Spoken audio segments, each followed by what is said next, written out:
Some places breathe on their own, and the routine that fills them is the only guarantee of safety. But what to do when that breathing becomes difficult, and the usual, everyday task feels burdened with an inexplicable anxiety? When the silence you knew and trusted suddenly turns out to be only a disguise.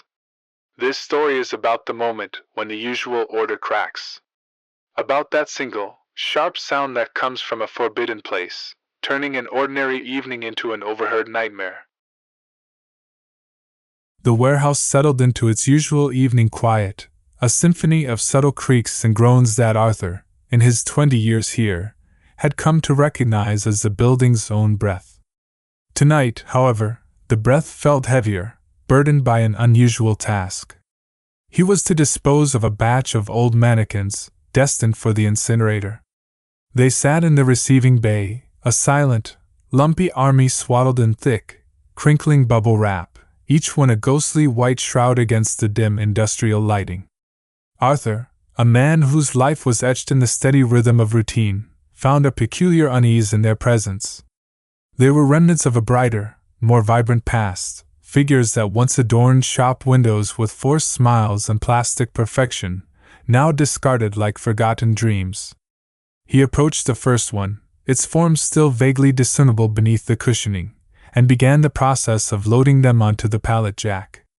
Each nudge and shift of the bubble-wrapped forms sent a faint rustle through the air, a sound that usually soothed him with its familiarity, but tonight it felt watchful. He worked methodically, his movements economical, his mind drifting. He'd thought about the mannequins, of course, their uncanny stillness, the blank stares they'd held before being disassembled and wrapped. He remembered Mrs. Gable, the owner, her voice like dry leaves skittering across concrete, instructing him with a dismissive wave. Just get rid of them, Arthur. Don't need them cluttering up the place anymore. Take them to the usual spot. The usual spot. The incinerator at the edge of town, a place that consumed not just rubbish, but echoes, memories, everything that was no longer deemed useful. As he wrestled the third mannequin onto the pallet, the silence was fractured. A sharp, distinct snap.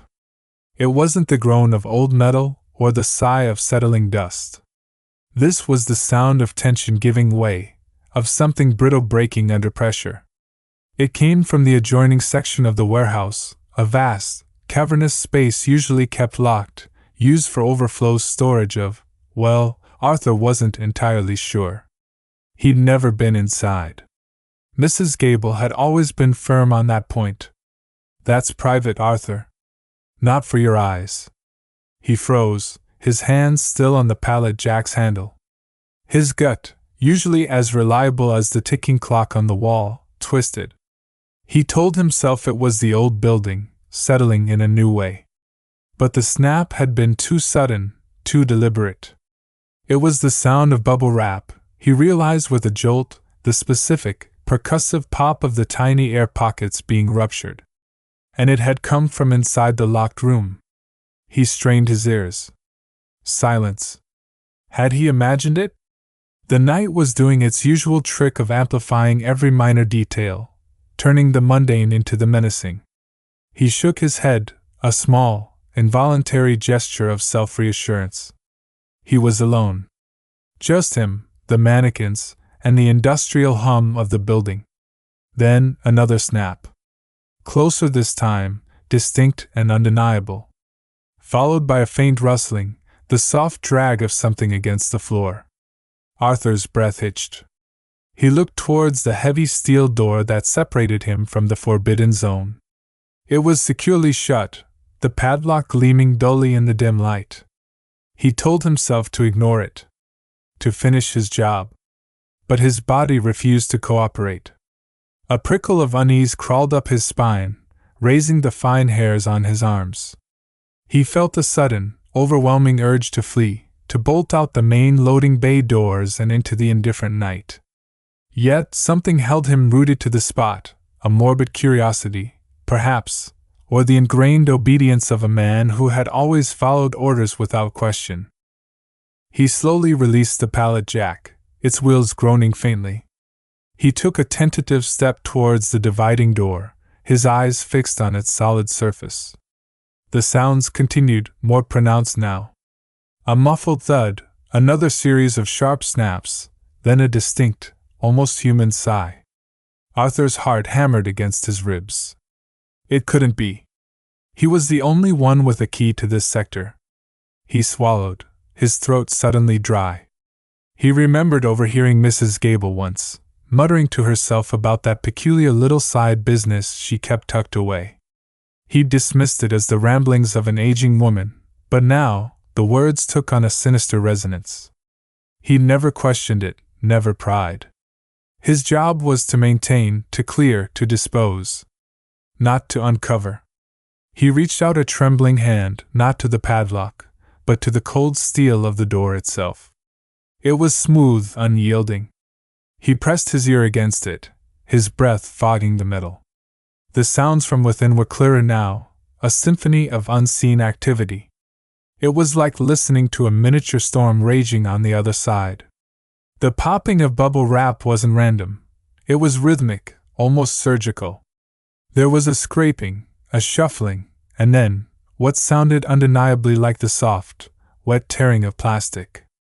Arthur pulled back, a cold dread seeping into his bones. He was no longer just a warehouse worker disposing of old mannequins.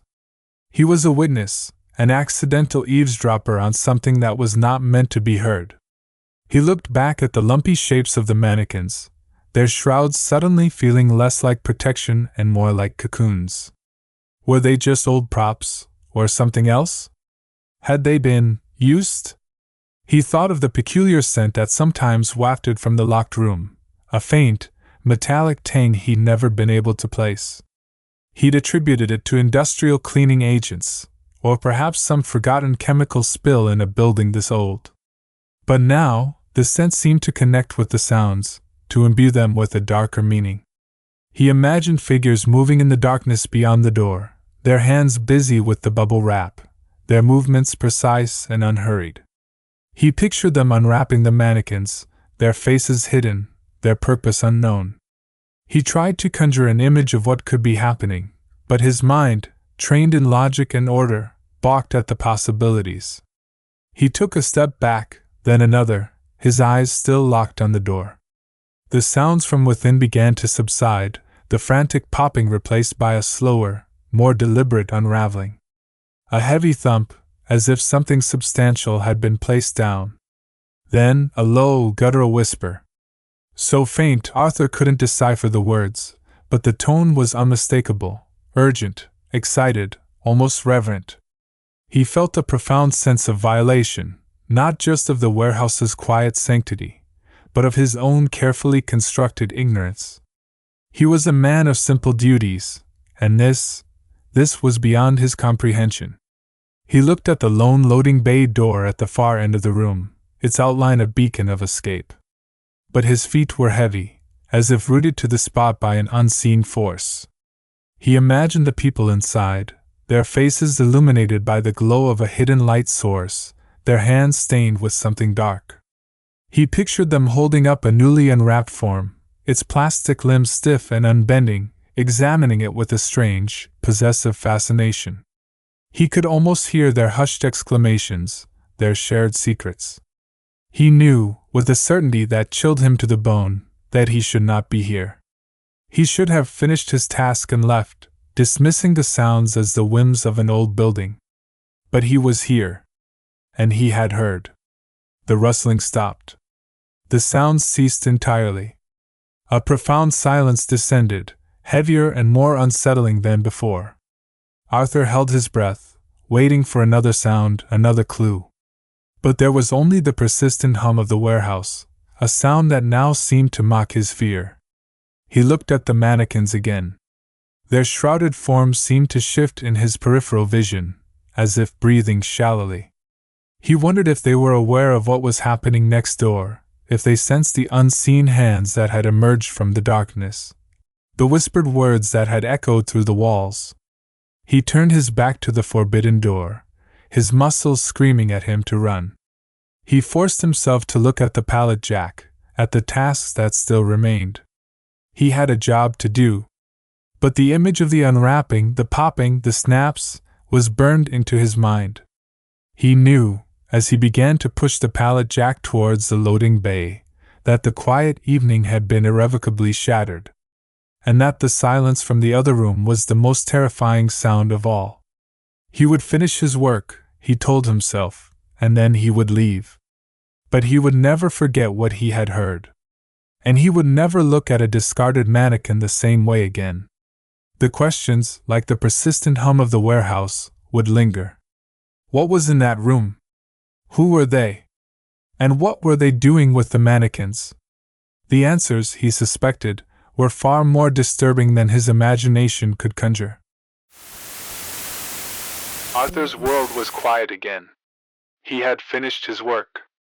But now he knew the silence that followed was much heavier and more ominous than any noise. The usual routine would no longer protect him. And although he would leave, the questions would remain. Who were they? What did they do?